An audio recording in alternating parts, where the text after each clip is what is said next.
Je suis célibataire depuis quelques années, et comme beaucoup de gens, j'ai fini par céder à l'appel des applications de rencontres. Honnêtement, je n'y croyais pas trop au début, mais après avoir vu mes amis trouver des relations intéressantes grâce à ça, je me suis dit, pourquoi pas moi? C'est là que j'ai rencontré Julien. Dès nos premières conversations, il m'a semblé différent des autres. Il avait une manière de parler qui dégageait une certaine confiance, mais sans arrogance.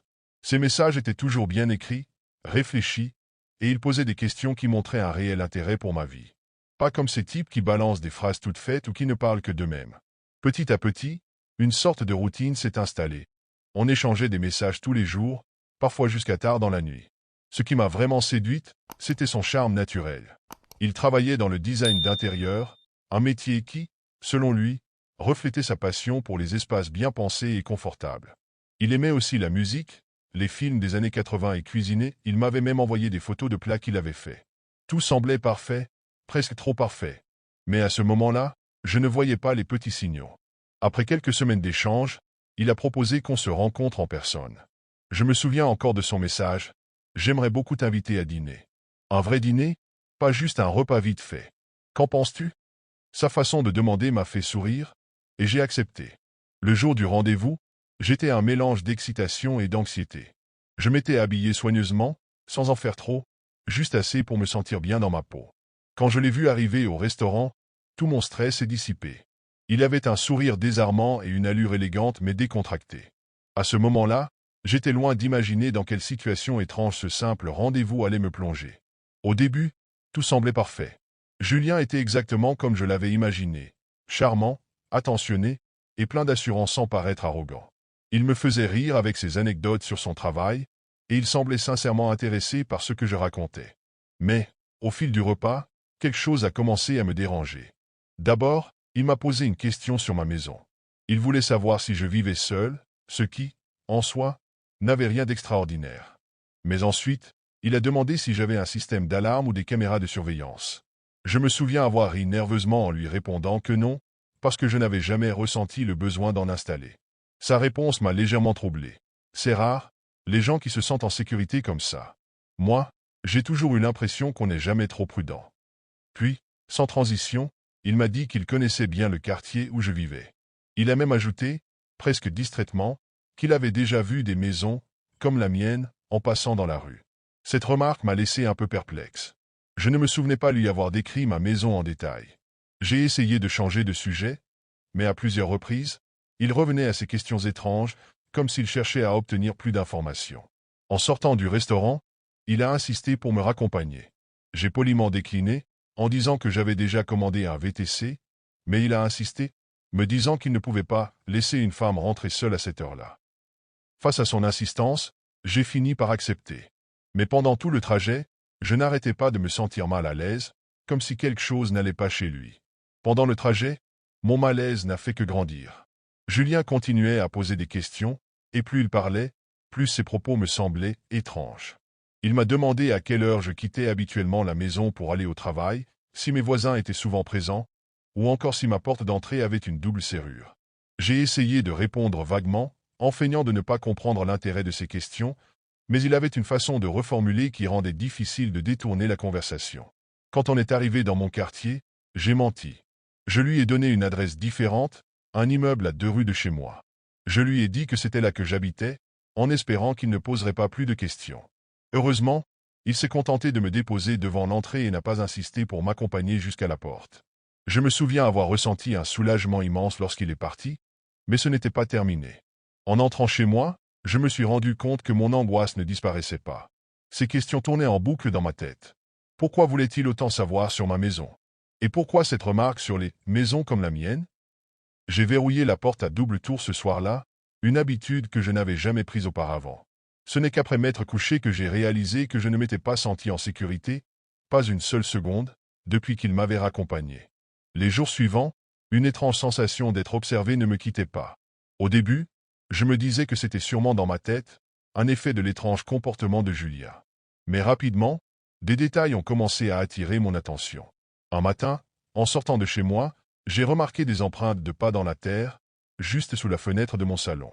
Ce n'était pas quelque chose de flagrant, mais je savais qu'elles n'étaient pas là auparavant. Je me suis convaincu que ça pouvait être un livreur ou un voisin, même si, au fond, je savais que ce n'était pas possible. Quelques jours plus tard, alors que je rangeais des affaires dans mon jardin, j'ai vu que la trappe de mon portail avait des griffures comme si quelqu'un avait essayé de forcer la serrure. Ce détail m'a glacé le sang. Je n'avais jamais remarqué ça auparavant, et je savais que ça ne pouvait pas être dû à l'usure. La nuit suivante, en fermant les rideaux de mon salon, j'ai vu quelque chose qui m'a fait lâcher prise. Une vieille cigarette écrasée, posée dans un coin de ma terrasse. Je ne fume pas. Personne dans mon entourage ne fume. Ce mégot n'aurait jamais dû se trouver là. C'est à ce moment-là que tout m'est revenu en mémoire. Ces questions sur ma maison, ces remarques sur le quartier, cette insistance étrange à vouloir me ramener chez moi. Une idée terrifiante a commencé à s'imposer. Julien n'avait pas découvert mon adresse par hasard.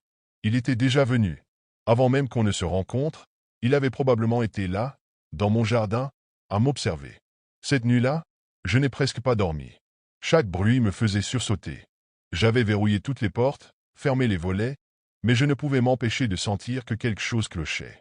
Vers 2 heures du matin, un bruit sourd a résonné, comme si quelqu'un avait tapé légèrement contre une fenêtre. Mon cœur s'est arrêté. Tremblante, j'ai pris mon téléphone et j'ai vérifié les caméras que j'avais fait installer en urgence le jour même. Rien. L'écran montrait seulement l'obscurité de mon jardin, immobile. Mais je savais que je n'avais pas imaginé ce bruit. Le lendemain matin, je suis sorti pour inspecter les alentours. C'est là que je l'ai vu. Juste sous ma fenêtre de chambre, il y avait une autre empreinte. Plus nette cette fois, comme si quelqu'un s'était tenu là récemment, observant. Mon esprit est retourné à cette soirée où Julien avait mentionné des maisons comme la mienne. À ce moment-là, une évidence s'est imposée, il avait planifié tout ça. Il savait où je vivais avant même notre rencontre, et il m'avait manipulé pour que je ne me méfie pas. Sans réfléchir, j'ai rassemblé mes affaires les plus importantes et je suis parti. J'ai pris une chambre dans un hôtel, et dès le lendemain, j'ai contacté une agence immobilière pour déménager. Même aujourd'hui, des mois après ces événements, je ne peux pas m'empêcher de vérifier constamment si je suis suivi. Je ne suis plus sur aucune application de rencontre, et je doute que je le serai un jour. Parce que la vérité, c'est que Julien n'était pas un inconnu. Il me connaissait déjà, bien avant que je ne le rencontre. Et je ne saurais jamais à quel point il était proche de moi, ni ce qu'il avait réellement prévu de faire. Je l'ai rencontré sur une application de rencontre. Au début, tout semblait parfaitement normal. Il s'appelait Thomas, et sa photo montrait un homme au sourire chaleureux, vêtu d'une chemise impeccablement repassée, avec un air de confiance tranquille. Nous avons commencé à discuter, et il était charmant, attentif. Ses messages étaient polis, parfois même drôles, et je me suis dit que peut-être, pour une fois, je pourrais donner une chance à ce genre de rencontre. Nous avons décidé de nous retrouver dans un petit restaurant italien au centre-ville, un endroit fréquenté que je connaissais bien, ce qui me rassurait. Lorsqu'il est arrivé, il était exactement comme sur sa photo, peut-être un peu plus grand que je ne l'avais imaginé. Ses manières étaient irréprochables, il a tiré ma chaise, a complimenté ma robe, et a commandé une bouteille de vin pour accompagner le dîner. La conversation était fluide au début. Il parlait de son travail dans les finances, de ses voyages à travers l'Europe, et même de sa passion pour la cuisine. Pourtant, quelque chose, bien que subtil, me dérangeait. Il posait beaucoup de questions personnelles, où je vivais, si j'habitais seul, quels étaient mes projets pour les jours à venir. Cela m'a mis un peu mal à l'aise, mais j'ai décidé de ne pas y prêter trop attention, pensant qu'il essayait simplement de mieux me connaître. C'est à la fin du repas que son comportement a changé. Il a soudainement insisté pour que nous continuions la soirée chez lui. J'ai ri nerveusement et décliné poliment, prétextant que j'avais une matinée chargée le lendemain. Mais il a insisté, plusieurs fois. Ce n'est pas loin, juste pour un dernier verre, disait-il, son ton devenant de plus en plus pressant. Je sentais une tension monter en moi. J'ai répété que je préférais rentrer, mais il ne lâchait pas l'affaire. Ses yeux, qui semblaient si doux au début, avaient quelque chose d'étrange maintenant, une intensité presque oppressante. Mon instinct me criait de partir. J'ai finalement réussi à m'échapper de la situation en inventant une excuse sur un appel important que je devais absolument prendre. Il n'a pas semblé vraiment convaincu, mais il a fini par accepter. Il a voulu m'accompagner jusqu'à ma voiture, mais je lui ai dit que ça n'était pas nécessaire, que je pouvais me débrouiller seul. Il a eu un sourire un peu trop insistant, mais je n'ai pas voulu insister davantage. En marchant vers mon véhicule, je pouvais sentir son regard sur moi. C'était comme si ses yeux me suivaient, même s'il était resté derrière moi. L'air semblait plus lourd, et une sensation étrange d'être observé m'a envahi. J'ai accéléré le pas, mon cœur battant plus vite, mais je n'ai pas osé me retourner. Je pensais que c'était juste la nervosité, l'anxiété d'un rendez-vous qui ne se passait pas comme prévu. Mais plus je m'éloignais, plus cette sensation d'être épié devenait insupportable. Je suis finalement arrivé à ma voiture. Une fois à l'intérieur, j'ai verrouillé les portes précipitamment. J'ai pris une profonde inspiration, essayant de me calmer. J'étais de plus en plus mal à l'aise, mais je n'arrivais pas à m'expliquer pourquoi. J'ai démarré le moteur et je suis parti sans me retourner. Le trajet de retour chez moi semblait interminable, chaque lumière de rue paraissant une menace silencieuse. Chaque voiture derrière moi m'apparaissait comme une possible source de danger. Lorsque je suis enfin arrivé chez moi, je me suis senti soulagé, mais l'angoisse était encore présente, comme une ombre silencieuse qui me suivait à chaque pas. J'ai vérifié plusieurs fois si toutes les fenêtres étaient fermées à clé et, après un moment de paranoïa, je me suis installé dans mon canapé, les lumières allumées, essayant de repousser cette sensation étrange. Mais il y avait quelque chose d'autre, un malaise indéfini qui s'était emparé de moi, et je n'arrivais pas à m'en défaire. C'était comme si j'avais laissé une porte ouverte quelque part, bien au-delà de mon appartement. Les jours qui ont suivi étaient étrangement silencieux. J'ai essayé de reprendre ma routine, de ne pas penser à cette soirée, mais il était impossible d'ignorer les messages incessants de Thomas. Au début, c'était juste un message chaque matin, suivi d'un autre le soir, des petites questions, des compliments, des demandes pour savoir comment ma journée s'était passée. J'ai d'abord pensé qu'il était simplement insistant, qu'il essayait de continuer ce qu'il pensait être une connexion entre nous. Mais plus le temps passait, plus je commençais à me sentir envahi. Un soir, alors que je m'apprêtais à éteindre mon téléphone, je vis une notification de lui. « J'espère que tu ne m'oublies pas. » Ce message, simple mais lourd de sous-entendus, me glaça le sang. Je n'avais pas répondu à ses précédents messages, mais je ne pouvais pas m'empêcher de me sentir mal à l'aise. J'avais laissé entendre clairement que je n'étais pas intéressé, et pourtant, il persistait. Peu après, je commençais à ressentir une étrange sensation en rentrant chez moi chaque soir. Je vivais dans un quartier calme, avec peu de circulation, mais chaque fois que je me garais devant mon immeuble, j'avais l'impression que quelqu'un m'observait depuis l'ombre des arbres. Un jour, alors que je sortais de la voiture, j'ai eu cette même impression, encore plus forte, comme si quelqu'un se tenait derrière moi. J'ai regardé autour de moi, mais il n'y avait rien. Cependant, cette sensation persista toute la soirée. Puis, un matin, alors que je m'apprêtais à partir au travail, je remarquai quelque chose de surprenant. Un petit papier était coincé dans ma porte d'entrée. Un simple morceau de papier plié en deux. En l'ouvrant, je découvris un message écrit à la main. « Je sais où tu es. » Mon cœur s'arrêta un instant. Il n'y avait aucune signature, aucun détail supplémentaire, juste cette phrase glaçante. C'était comme un avertissement, une présence qui savait exactement où je vivais, où je me trouvais. J'ai immédiatement pris une photo du message et l'ai envoyée à mes amis, me forçant à croire que c'était une blague, un mauvais coup d'un inconnu. Mais au fond de moi, je savais que ce n'était pas le cas. Ce n'était pas une simple coïncidence. Et je n'avais plus aucun doute, Thomas était derrière tout cela. La peur commença à se transformer en une obsession. Je n'arrivais plus à penser à autre chose qu'à ce message anonyme. J'étais constamment sur mes gardes, scrutant chaque recoin de mon appartement, fermant et verrouillant chaque fenêtre 2 fois avant de m'endormir. Je passais des heures sur Internet à chercher des informations sur Thomas. Mon esprit était devenu un tourbillon de questions et d'angoisses, mais je sentais que quelque chose m'échappait. Il me fallait des réponses. Un soir, je me suis décidé à chercher son nom. J'ai d'abord cherché son profil sur les réseaux sociaux, mais il était privé, impossible d'y accéder. Pourtant, je ne me suis pas laissé décourager. J'ai fouillé dans les archives de conversations que nous avions eues et j'ai trouvé des indices que j'avais laissés de côté, des détails insignifiants qui, rétrospectivement, semblaient étranges. Il parlait de son travail, mais mentionnait des entreprises qui ne semblaient pas exister. Il disait avoir des amis dans plusieurs villes, mais ses histoires étaient vagues, ses anecdotes incomplètes. J'ai eu un mauvais pressentiment, comme si je commençais à mettre à jour un puzzle bien plus sombre que je ne l'avais imaginé. Puis, lors de mes recherches, je suis tombé sur un forum. C'était un site de discussion où des femmes racontaient des expériences terrifiantes vécues avec des hommes qu'elles avaient rencontrés en ligne. Et là, un nom a attiré mon attention, Thomas. Les témoignages étaient tous similaires.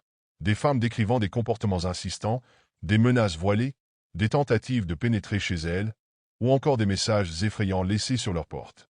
Certaines avaient même signalé des incidents plus graves, où il avait fait irruption dans leur maison, semblaient savoir des détails de leur quotidien, comme s'il les surveillait depuis des mois. Je suis resté paralysé en lisant ces récits, les yeux fixés sur l'écran, mes mains tremblant légèrement. Ce n'était pas une coïncidence. Il avait fait ça à d'autres avant moi. Je suis allé plus loin dans mes recherches, trouvant des mentions d'incidents dans différentes villes où il avait vécu. Des voisins l'avaient décrit comme quelqu'un de discret, mais avec une sorte d'aura inquiétante, toujours à l'affût, un peu trop observateur. Mais rien de plus concret. Il n'y avait pas de preuves solides, juste des suspicions. Et pourtant, je savais que tout cela n'était pas anodin. Une nuit, après avoir trouvé ces informations, je me suis réveillé en sursaut. J'avais entendu un bruit, un faible grattement contre ma porte. D'abord incrédule, je suis resté allongé dans mon lit, le cœur battant la chamade. Puis, j'ai entendu de nouveau le bruit. Cela ressemblait à quelqu'un qui tentait d'ouvrir la porte, doucement, avec précaution. Le temps semblait s'être arrêté. J'ai attrapé mon téléphone et j'ai appelé la police, mais avant qu'ils n'arrivent, je n'ai plus entendu aucun bruit. Lorsque les agents sont arrivés, ils ont fouillé les alentours, mais n'ont rien trouvé. Rien d'autre que cette étrange sensation de malaise qui persistait dans l'air. Leurs questions étaient polies, mais ils ne semblaient pas prendre la menace au sérieux. Peut-être pensaient-ils que j'étais simplement paranoïaque. Mais je savais que j'avais affaire à quelque chose de bien plus sombre. Il était toujours là, quelque part, observant. Et il ne s'arrêterait pas tant que je n'avais pas disparu. Les semaines suivantes furent un véritable calvaire. La peur m'accompagnait partout, comme une ombre pesante et constante. Je n'osais plus sortir seul, je ne répondais plus à aucun appel ou message, et je vivais dans un état de vigilance permanent. Mes nuits étaient hantées par des cauchemars récurrents où je me retrouvais coincé dans mon appartement, incapable de fuir, entouré de ces murs qui semblaient se refermer sur moi. Et chaque matin, à peine mes yeux s'ouvraient, je me retrouvais à scruter la pièce, cherchant des signes, un indice quelconque qui me dirait que je n'étais pas seul. Un soir, après une journée particulièrement stressante, j'ai décidé de sortir me changer les idées, de braver ma peur et de prendre l'air. J'ai pris ma voiture et me suis dirigé vers un café que j'aimais bien, dans un coin tranquille de la ville. J'avais l'impression de respirer un peu, de retrouver un semblant de normalité. Mais, à peine garé, je vis quelque chose qui me glaça le sang. Un billet, exactement le même que celui trouvé chez moi, était posé sur le pare-brise de ma voiture. Je n'avais aucun doute. C'était lui. Je le pris, tremblante, et l'ouvris avec précaution. « Je t'ai vu ce matin. » Ce message, simple mais direct, me fit perdre toute notion du temps. J'étais pétrifié, incapable de bouger, comme si mon corps refusait de réagir. Qui savait où j'étais à ce moment-là? Comment pouvait-il savoir ça? Je suis rentré immédiatement chez moi, plus terrifié que jamais, mais je savais qu'il était là, quelque part, tout près. Ce n'était pas qu'une impression. Ce n'était pas ma paranoïa. Il me suivait, me traquait. J'ai fait une nouvelle recherche, cherchant à comprendre ce qui l'animait, ce qu'il voulait exactement. C'est alors que je suis tombé sur un forum de discussion où l'un des utilisateurs parlait d'un comportement étrange qu'il avait observé chez une femme qui l'avait poursuivi, il y a des années. L'histoire était troublante, mais ce qui m'a fait frissonner, c'est la fin de son message. Il disait qu'il n'abandonnait jamais. J'ai frissonné. Un frisson glacé, de ceux qui vous parcourent l'échine et vous laissent avec une certitude effrayante. Je n'étais plus qu'un simple jeu pour lui. Un jeu dont il ne se lasserait jamais. Il savait où je vivais, il savait où je me trouvais, et plus que tout, il savait comment me faire tomber dans sa toile. Je n'avais plus d'issue. Il était omniprésent, inéluctable, et je commençais à comprendre qu'il ne s'arrêterait pas tant qu'il n'aurait pas ce qu'il voulait.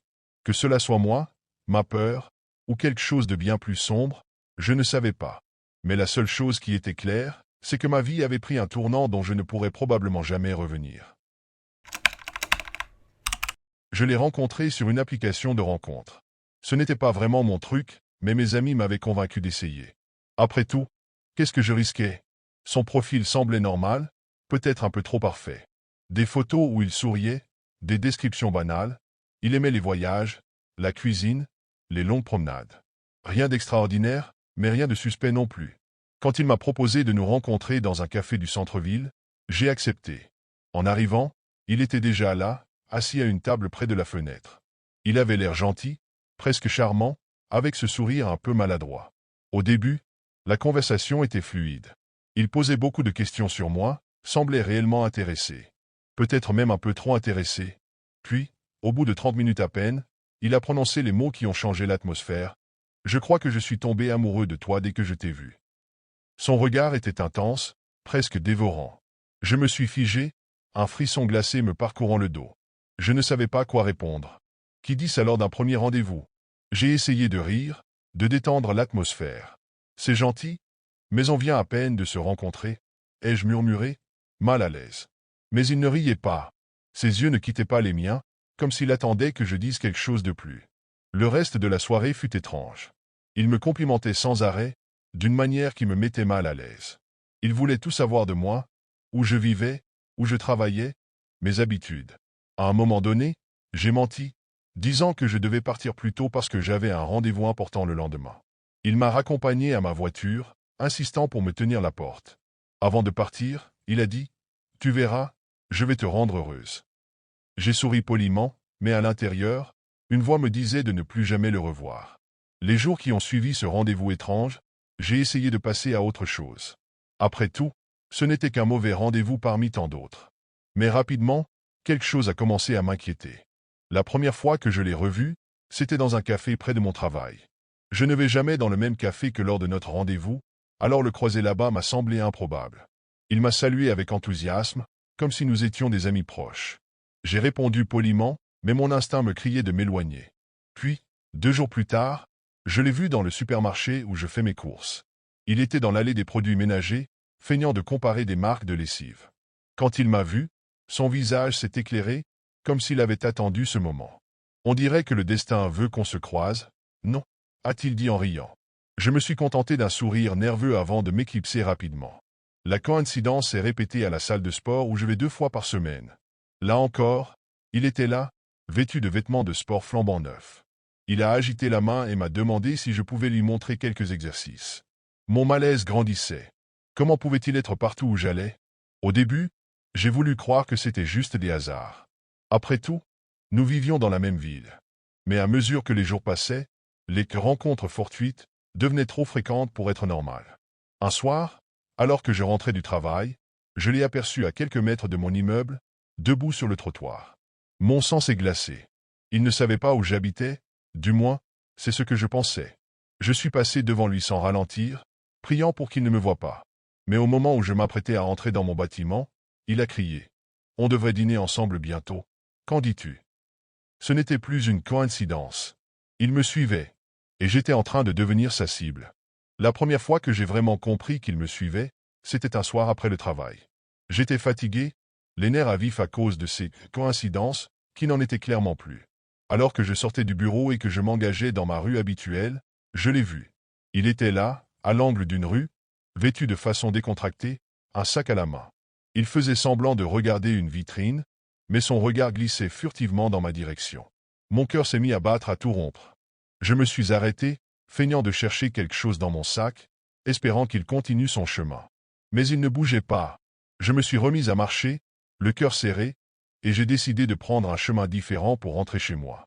Un itinéraire plus long, mais qui me permettrait de vérifier s'il me suivait vraiment. Après quelques minutes, j'ai jeté un coup d'œil derrière moi. Il était toujours là, maintenant à une distance prudente. Je me suis arrêté brusquement et me suis retourné. Il n'a pas cherché à se cacher.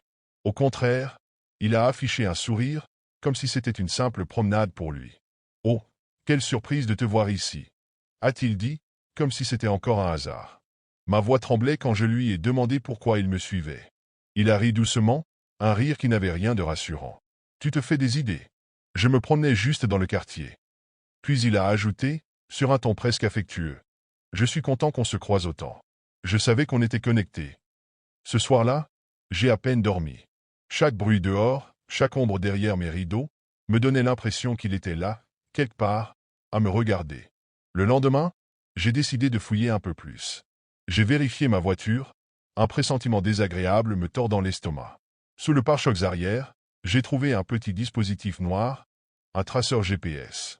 À ce moment-là, j'ai senti mon monde s'effondrer. Ce n'était pas des coïncidences. Il savait où j'étais à chaque instant. Et il ne comptait pas s'arrêter. À partir du moment où j'ai découvert le traceur GPS, ma peur s'est transformée en terreur.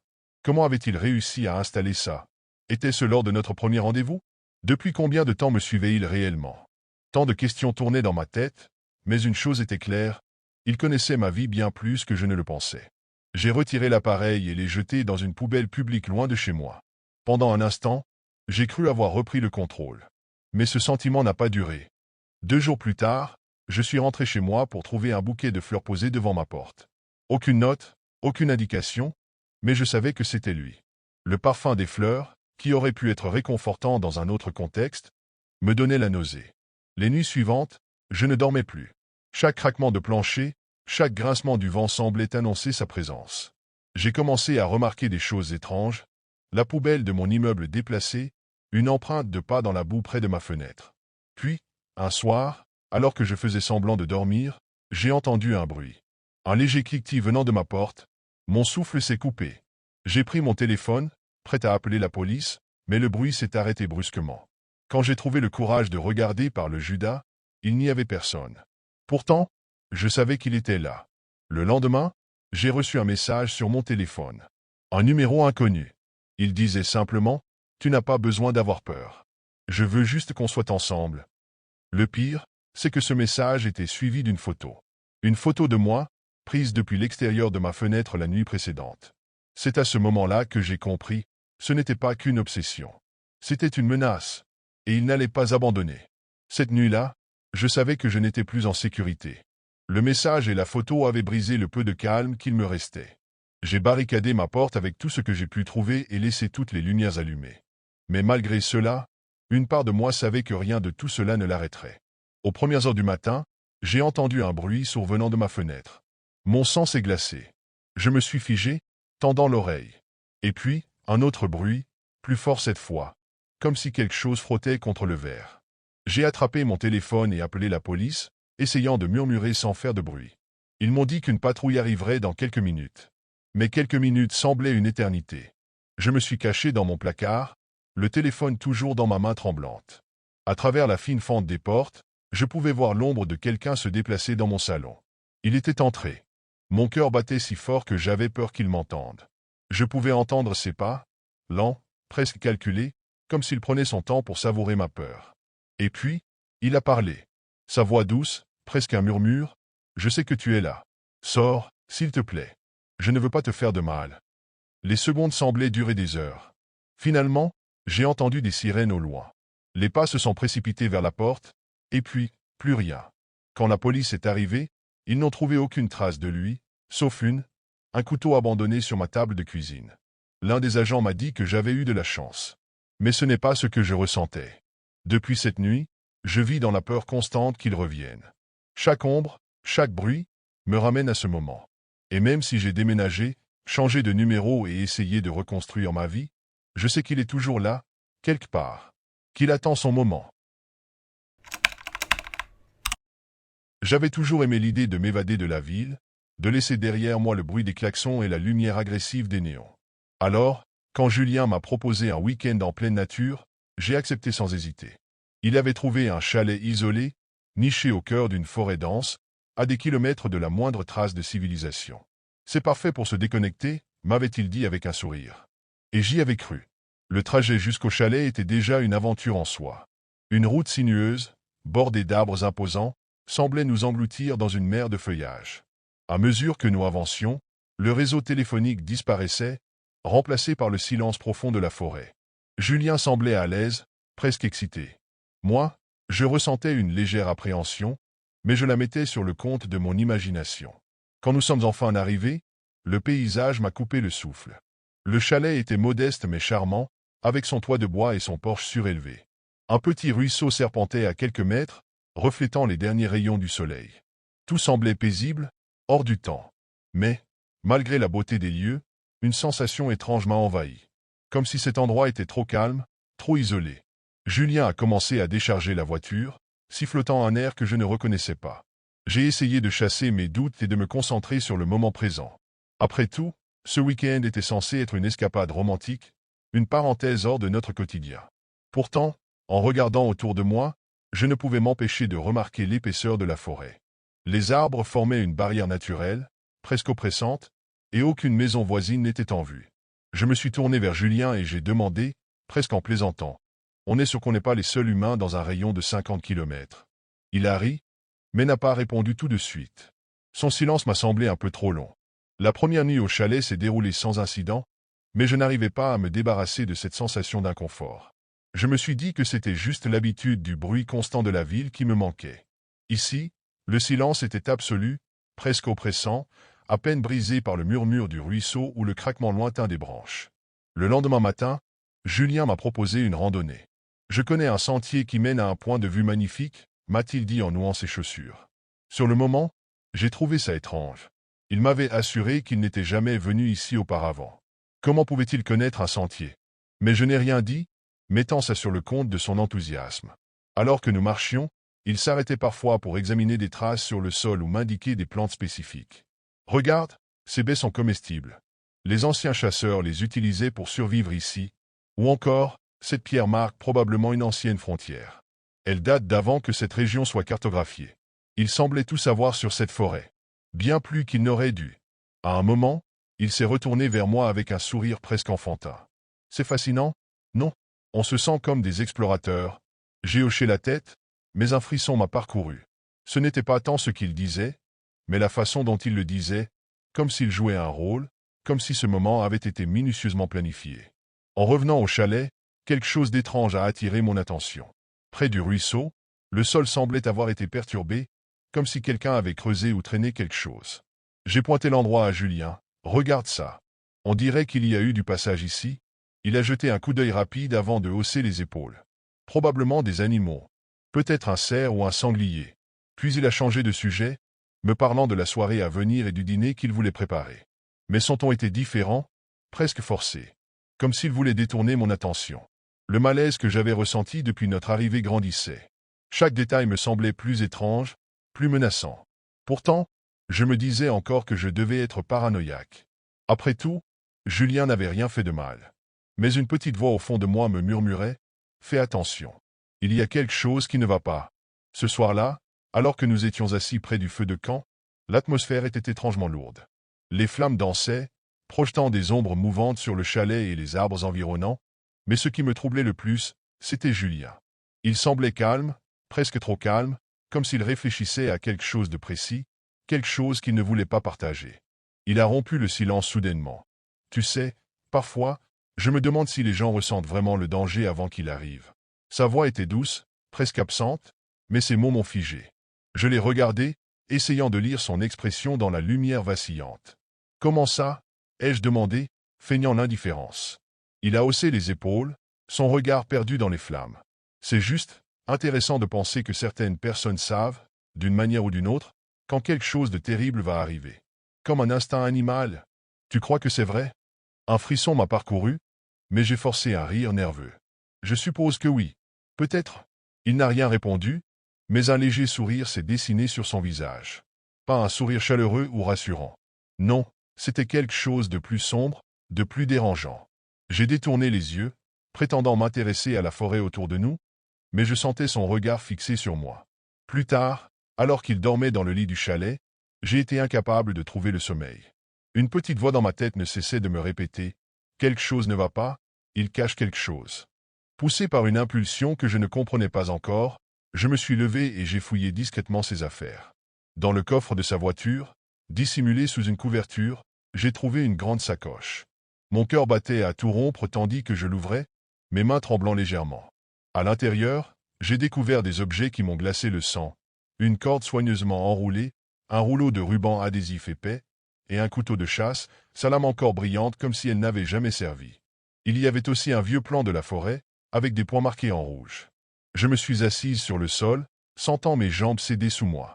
Pourquoi Julien avait-il tout ça? Et pourquoi n'en avait-il jamais parlé? Quand je suis retourné à l'intérieur, il était réveillé, assis sur le bord du lit. Il m'a regardé sans un mot, son visage plongé dans l'ombre. Puis, calmement, il a demandé. « Tu as trouvé ce que tu cherchais ?» Son ton était glacial. Aucune colère, aucune surprise. Juste une sérénité effrayante. Mon cœur s'est arrêté une seconde avant de repartir à toute vitesse. Je savais alors que je devais partir, et vite. Je n'ai pas répondu à sa question. Je n'ai même pas eu la force de bouger. La peur m'envahissait, une peur viscérale qui m'empêchait de réfléchir clairement. Mais une chose était certaine, je ne pouvais pas rester ici une minute de plus. Il m'observait toujours, sans bouger, dans un silence oppressant. Chaque seconde semblait durer une éternité. Puis, d'un coup, il s'est levé, d'un mouvement fluide mais menaçant. « Tu n'as rien trouvé d'intéressant, n'est-ce pas ?» Sa voix était basse, presque chuchotée, mais elle résonnait dans ma tête comme un coup de tonnerre. Je n'ai pas réfléchi. C'était comme si mon corps avait agi de lui-même.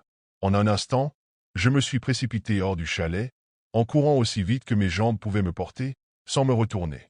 Le vent frappait mon visage, emportant mes pensées comme des feuilles mortes.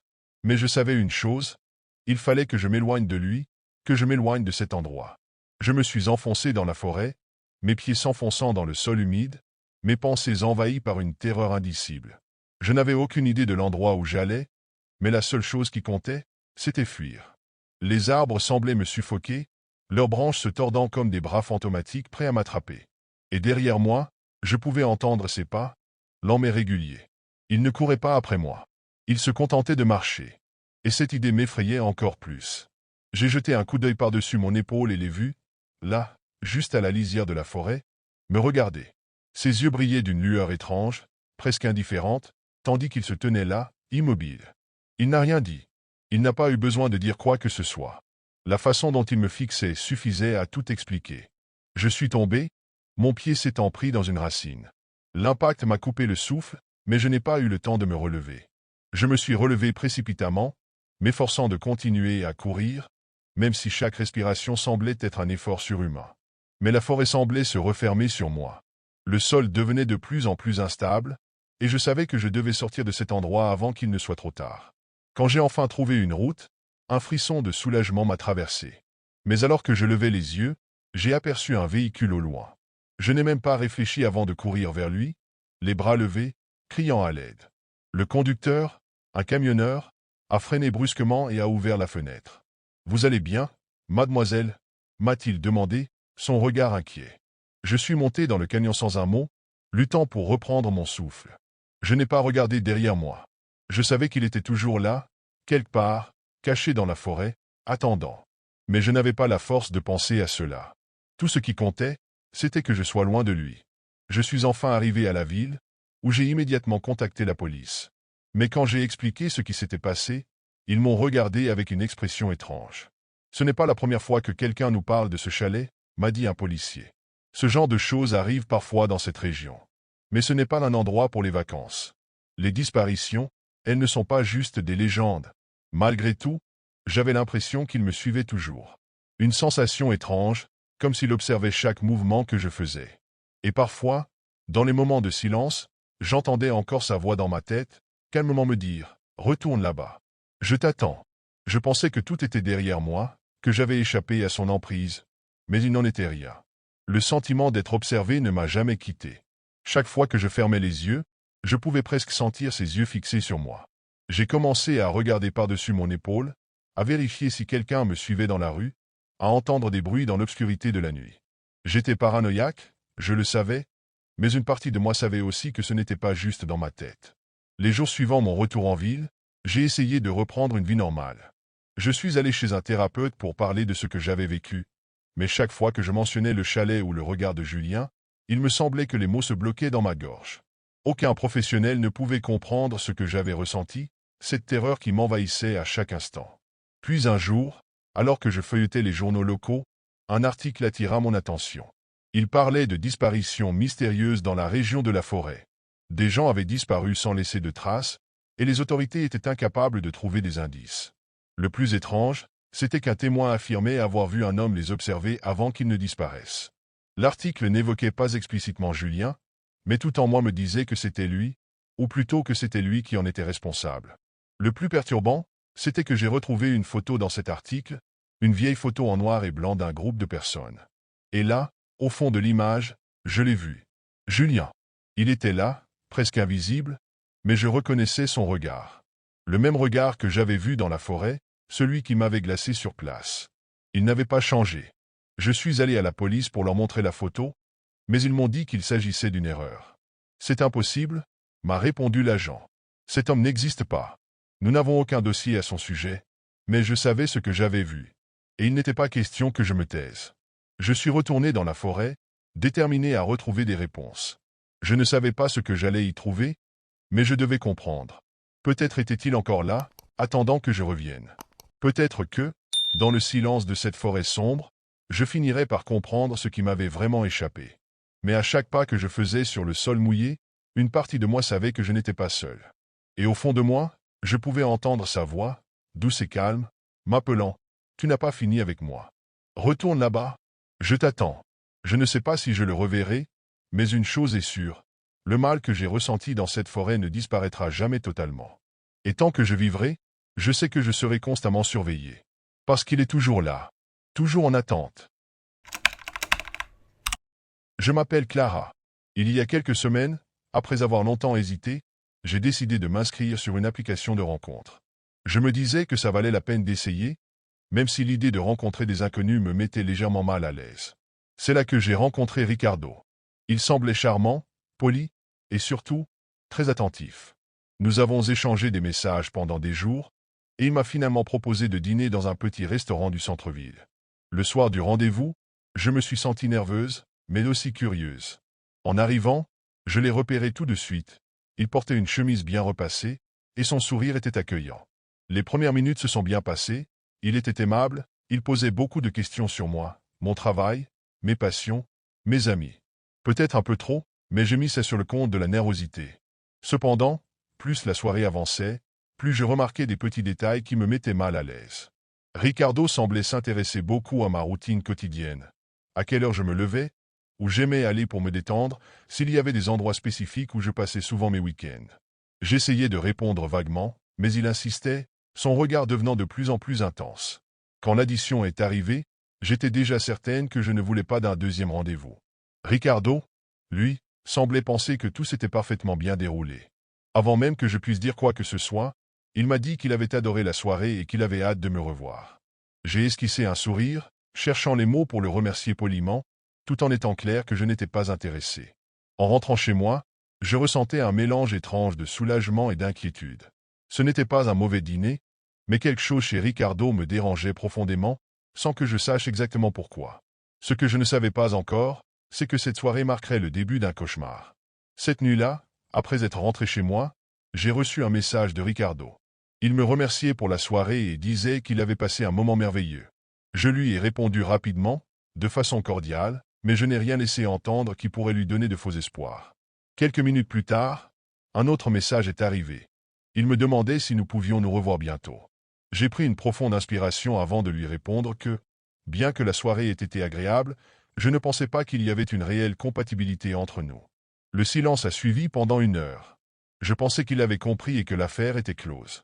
Mais peu après, mon téléphone a vibré à nouveau. « Tu te trompes, Clara. On est parfait ensemble. Peut-être que tu ne le vois pas encore, mais je vais te montrer. » Cette phrase m'a fait frissonner. Pourquoi insister ainsi? Le lendemain matin, les messages ont repris, mais cette fois, le ton avait changé. Ricardo disait des choses étranges, comme s'il savait déjà que je n'irais pas au travail ce jour-là, ce qui était vrai, puisque je travaillais de chez moi. Il m'a envoyé un autre message. « Ta robe bleue te va très bien, celle que tu portais hier. » Ces mots m'ont glacé. Comment pouvait-il savoir cela? J'ai vérifié plusieurs fois si j'avais posté une photo sur les réseaux sociaux ou laissé un indice quelque part, mais rien. J'ai décidé de le bloquer. Je ne voyais pas d'autre option. Pendant quelques heures, tout est resté calme, et je me suis enfin senti un peu plus sereine. Mais dans l'après-midi, un message est arrivé d'un numéro inconnu. « Tu crois que tu peux juste m'ignorer comme ça ?» Mon cœur s'est mis à battre plus vite. Il savait comment me retrouver, et je n'avais aucune idée de jusqu'où il serait prêt à aller. Les messages ont continué, et leur contenu devenait de plus en plus troublant. Ricardo semblait savoir des choses que je n'avais jamais partagées avec lui. Il mentionnait des détails précis, comme le café où j'allais souvent pour travailler ou la boulangerie où j'achetais mes croissants. Chaque fois que je quittais la maison, je sentais un poids étrange sur mes épaules, comme si je n'étais jamais seul. Un soir, en rentrant de la supérette du coin, j'ai remarqué une voiture garée juste en face de mon immeuble. Elle n'avait rien d'anormal en apparence, mais le sentiment de malaise était instantané. Les phares étaient éteints, et je n'arrivais pas à voir qui se trouvait à l'intérieur. Je suis entré précipitamment dans mon immeuble, le souffle court, et j'ai vérifié plusieurs fois que la porte était bien verrouillée. Dans la nuit, un bruit m'a réveillé en sursaut, un craquement léger venant de la cuisine. J'ai pris mon téléphone, et tremblante, j'ai allumé la lampe de poche pour vérifier. Tout semblait normal, mais je ne pouvais me débarrasser de cette sensation d'être épié. C'est alors que j'ai reçu un nouveau message. Il disait simplement « Tu n'as pas verrouillé la fenêtre ?» Je me suis figé. Ma fenêtre? Elle était bien fermée, j'en étais certaine. Pourtant, quand je me suis approché, je l'ai trouvée légèrement entr'ouverte. C'était impossible. Je me suis mis à paniquer, à vérifier toutes les pièces de l'appartement, mais je ne trouvais personne. Ricardo jouait avec moi, et je commençais à me demander si je pouvais encore me sentir en sécurité, même chez moi. Le lendemain, j'ai pris mon courage à deux mains et suis allé au commissariat pour signaler ce qui se passait. J'ai expliqué les messages, les détails troublants, et le sentiment croissant que Ricardo me surveillait. Mais les policiers semblaient sceptiques. Ils m'ont demandé si j'avais des preuves concrètes, comme des captures d'écran ou des vidéos. Je leur ai montré les messages, mais ils m'ont dit que sans menaces explicites ou actes criminels, il serait difficile d'agir. En sortant du commissariat, je me sentais encore plus vulnérable. Ricardo, quant à lui, semblait avoir deviné que j'avais tenté de demander de l'aide. Ce soir-là, un nouveau message est arrivé. Crois-tu que la police pourra te protéger? Ils ne comprennent rien. Moi, je sais où tu es, ce que tu fais, et personne ne t'aidera. Cette nuit-là, j'ai verrouillé toutes les portes et fenêtres, vérifié chaque recoin de l'appartement, mais la peur ne me quittait pas. Vers 2 heures du matin, un bruit sourd a résonné, comme un coup sur ma porte d'entrée. Je suis resté pétrifié, retenant mon souffle. Après quelques secondes, j'ai entendu un chuchotement à travers la porte. « Tu me repousses, Clara? Mais tu ne devrais pas. Je veux juste te voir. » Je me suis précipité pour appeler la police, la voix tremblante, expliquant que quelqu'un était chez moi. Ils m'ont assuré qu'une patrouille arriverait rapidement. Pendant ce temps, je suis resté enfermé dans ma chambre, le téléphone à la main, surveillant la porte. Le bruit s'était arrêté, mais je savais qu'il était là. Je pouvais sentir sa présence, comme une ombre menaçante. Quand la police est enfin arrivée, Ricardo n'était plus là. Ils ont trouvé des traces de pas près de ma fenêtre et un objet laissé sur le seuil de ma porte, un petit bouquet de fleurs fanées, accompagné d'une note écrite à la main. Ce n'est pas fini. Après cette nuit, je savais que je ne pouvais plus rester seul chez moi. J'ai pris quelques affaires et suis parti vivre chez une amie temporairement, mais même là, la peur me suivait. Ricardo continuait à envoyer des messages, toujours plus menaçants. Il décrivait des endroits où j'allais, comme s'il me suivait constamment. Chaque vibration de mon téléphone me faisait sursauter. Finalement, grâce à ma persévérance, la police a décidé de prendre l'affaire plus au sérieux. Ils ont retracé les numéros utilisés par Ricardo et découvert qu'il avait déjà été signalé pour des comportements similaires par d'autres femmes. Ils ont obtenu un mandat pour perquisitionner son domicile. Ce qu'ils y ont trouvé était terrifiant. Des photos de moi, prises à mon insu, des copies de mes publications sur les réseaux sociaux, et un journal où il décrivait ses plans pour me faire comprendre qu'on était fait l'un pour l'autre. Mais avant qu'il puisse l'arrêter, Ricardo a agi. Une nuit, alors que je pensais être en sécurité chez mon ami, il est parvenu à entrer. Nous avons entendu le bruit d'une fenêtre brisée, suivi de pas précipités dans le couloir. Mon ami et moi nous sommes enfermés dans une pièce et avons immédiatement appelé la police.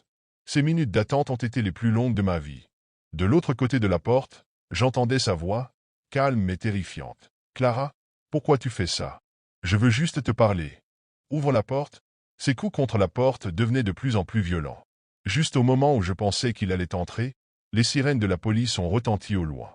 Ricardo a été arrêté cette nuit-là, mais le cauchemar ne s'est pas terminé pour autant. Je suis resté marqué par cette expérience, vivant dans la peur qu'un jour, quelqu'un comme lui revienne dans ma vie. Aujourd'hui, je raconte mon histoire non pas pour susciter de la pitié, mais pour alerter. On ne connaît jamais vraiment les gens que l'on rencontre, et parfois, un simple nom peut déclencher les pires cauchemars. Je m'appelle Laura, et si vous m'aviez demandé il y a quelques semaines, j'aurais dit que je ne croyais pas au surnaturel. Mais cette nuit-là, tout a changé. C'était une soirée ordinaire, ou du moins, c'est ce que je pensais. J'avais rencontré Victor sur Tinder il y a quelques jours. Ses photos dégageaient une certaine assurance, et sa conversation m'avait séduite par sa simplicité. Après quelques échanges, il m'avait invité à dîner dans un petit restaurant du centre-ville, un endroit intime avec des lumières tamisées et une ambiance chaleureuse. Je me souviens encore de l'enthousiasme que j'ai ressenti en me préparant. Une robe noire simple, un maquillage léger, et mes cheveux laissés détachés. Tout semblait parfait. En arrivant au restaurant, Victor était déjà là, assis à une table près du mur, sous un grand miroir ancien. Il m'a souri, et je me suis tout de suite senti à l'aise. La soirée s'est déroulée comme dans un rêve. Nous avons ri, partagé des anecdotes, et pris quelques photos pour immortaliser ce moment. Je me souviens particulièrement d'une photo que nous avons prise ensemble, lui et moi assis côte à côte, avec le miroir en arrière-plan. Il avait insisté pour que je garde la photo dans mon téléphone, une sorte de souvenir de notre premier rendez-vous. En rentrant chez moi ce soir-là, je me sentais légère, presque euphorique. J'ai déposé mon sac sur la table et me suis allongé sur le canapé, mon téléphone à la main. Curieuse, j'ai commencé à parcourir les photos de la soirée. C'est alors que je l'ai vue. Sur cette fameuse photo, au premier abord, tout semblait normal. Victor souriait, et j'avais l'air heureuse. Mais en regardant de plus près, mon cœur s'est arrêté. Dans le miroir derrière nous, il y avait une silhouette. Ce n'était ni moi, ni Victor, ni aucun client du restaurant. C'était flou, sombre, mais je pouvais distinguer une forme humanoïde, avec des yeux fixés directement sur l'objectif. Je me suis assise brusquement, mon souffle coupé. Je me suis convaincu que c'était une illusion, peut-être un effet d'éclairage ou un reflet étrange. Mais plus je regardais, plus une angoisse sourde s'installait en moi. Cette chose, quoi que ce soit, n'avait pas sa place là. Cette nuit-là, après avoir vu cette étrange silhouette sur la photo, j'ai essayé de me calmer. Peut-être que mon esprit me jouait des tours. Après tout, j'étais fatigué, et le miroir pouvait avoir des imperfections qui donnaient cette illusion. Je me suis convaincu de laisser cela de côté, j'ai verrouillé mon téléphone et suis allé me coucher. Mais dès le lendemain, des choses étranges ont commencé à se produire. La première fois, c'était presque insignifiant, un bruit survenant du salon pendant que je me préparais à un café.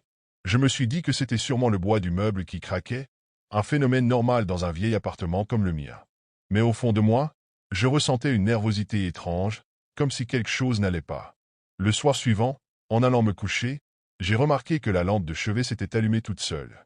J'ai pensé que j'avais peut-être oublié de l'éteindre, même si j'étais presque certaine de l'avoir fait. Peu importe, je l'ai éteinte et me suis allongé. Mais quelques heures plus tard, un bruit m'a réveillé. C'était un grincement, comme si quelque chose traînait sur le parquet. Mon cœur s'est mis à battre à toute vitesse. Je me suis levé doucement et étendu l'oreille, mais tout semblait silencieux. En allumant la lumière, rien n'était déplacé, tout semblait normal.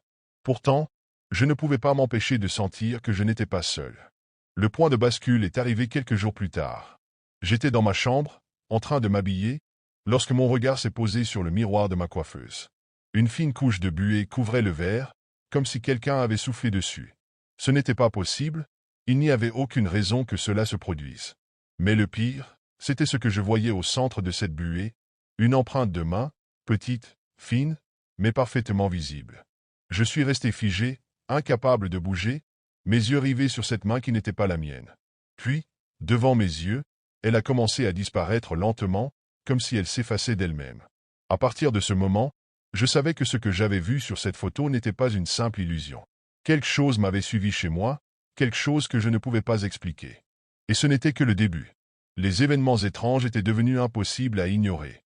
Chaque jour, quelque chose de nouveau arrivait, comme si une présence voulait me rappeler que j'étais constamment observé.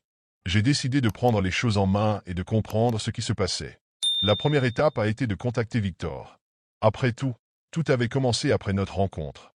Mais, à ma grande surprise, son profil sur Tinder avait disparu. Aucun moyen de le retrouver.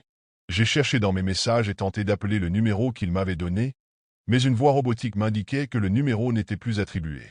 Victor s'était littéralement volatilisé, et cette découverte n'a fait qu'amplifier mon malaise. Déterminé, j'ai décidé de montrer la photo à un ami photographe, Mathieu, qui travaillait souvent sur des retouches et des montages professionnels. Lorsque je lui ai tendu mon téléphone, il a examiné l'image avec attention, zoomant sur le miroir et la silhouette inquiétante. « C'est bizarre », a-t-il dit après un long silence. « Il n'y a aucune trace de modification. Ce n'est pas un bug non plus. Ce reflet, il est vraiment là. » Ces mots m'ont glacé le sang. J'avais espéré qu'il trouve une explication rationnelle, quelque chose qui puisse dissiper mes craintes. Mais au lieu de ça, il confirmait mes pires soupçons. Désespéré, j'ai décidé de chercher des réponses ailleurs. Une amie m'a recommandé une femme qui pratiquait la médiumnité et qui, selon elle, pouvait ressentir les énergies et percevoir des choses que les autres ne voyaient pas. Même si je n'avais jamais cru à ce genre de pratique, je n'avais plus rien à perdre. Chez elle, l'air était lourd, et les murs étaient couverts de symboles et d'objets que je ne reconnaissais pas. La médium, une femme d'une cinquantaine d'années, m'a demandé de lui montrer la photo. Dès qu'elle l'a vue, elle a pâli. « Ce n'est pas qu'une simple silhouette », a-t-elle murmuré en me rendant le téléphone. « C'est une entité, et elle est avec vous. » Elle m'a expliqué que ces esprits malveillants pouvaient s'attacher à des personnes vulnérables ou à travers des objets, des lieux, ou même des rencontres. Elle m'a également averti que cette entité semblait particulièrement puissante, nourrie par quelque chose de sombre. En sortant de chez elle, mon cœur battait à tout rompre. Les mots de la médium résonnaient dans ma tête. Une entité était avec moi. Mais pourquoi? Et surtout, Comment pouvais-je m'en débarrasser? C'était comme si un piège s'était refermé sur moi, et je ne savais pas comment en sortir. La peur était devenue omniprésente. Chaque recoin de mon appartement semblait être habité par cette présence étrange et menaçante. Les bruits de pas, les grincements des meubles, les lumières qui clignotaient sans raison, tout cela devenait insupportable. J'avais l'impression de perdre pied, de devenir folle. Les journées se transformaient en cauchemars éveillés, et je ne savais plus qui j'étais ni où je me trouvais réellement. Le monde semblait se déformer autour de moi. Un soir, alors que je m'effondrais sur le canapé, épuisé et sans espoir, j'ai reçu un message sur mon téléphone. C'était un message de Victor, ou du moins, c'était censé être lui. Je n'arrivais pas à y croire. Comment avait-il retrouvé mon numéro alors que son profil était disparu et que tout semblait s'être effacé de ma vie? Le message disait « Je suis désolé. Tu ne me crois pas, mais c'est trop tard. Elle te suit. » Mon cœur s'est arrêté. L'angoisse m'a submergé. Qui était cette elle? Et pourquoi Victor semblait-il être impliqué dans tout cela? Il m'avait dit qu'il avait déjà ressenti une présence étrange chez lui, mais j'avais pris ses paroles à la légère. J'aurais dû l'écouter. J'aurais dû partir dès le premier signe. Mais il était trop tard. J'étais déjà piégé. J'ai immédiatement cherché des informations sur Victor. Mais chaque trace de lui était disparue, comme s'il n'avait jamais existé. Je suis allé à la police, mais même avec leurs ressources, ils n'ont rien pu trouver. Tout semblait avoir été effacé, comme si la présence qui me hantait avait effacé chaque preuve de ce qui s'était passé. À ce moment-là, quelque chose a changé. La maison elle-même semblait se rebeller contre moi. Les portes claquaient seules, les fenêtres s'ouvraient et se fermaient sans explication. La nuit, des murmures résonnaient dans l'air. Et cette silhouette dans le miroir, elle était devenue de plus en plus distincte. J'avais l'impression qu'elle était là, juste derrière moi, me touchant presque. Un jour, j'ai décidé de partir. Je ne pouvais plus rester là, dans cette maison où chaque reflet, chaque ombre, semblait cacher quelque chose de malveillant. Mais dès que j'ai franchi la porte, une étrange sensation m'a envahi. Comme si, même en quittant ce lieu, l'entité me suivait, m'observait depuis l'extérieur. Je ne sais pas comment expliquer ce qui s'est passé ensuite. J'ai continué à vivre, mais dans un état constant de terreur. Où que j'aille, je sentais sa présence.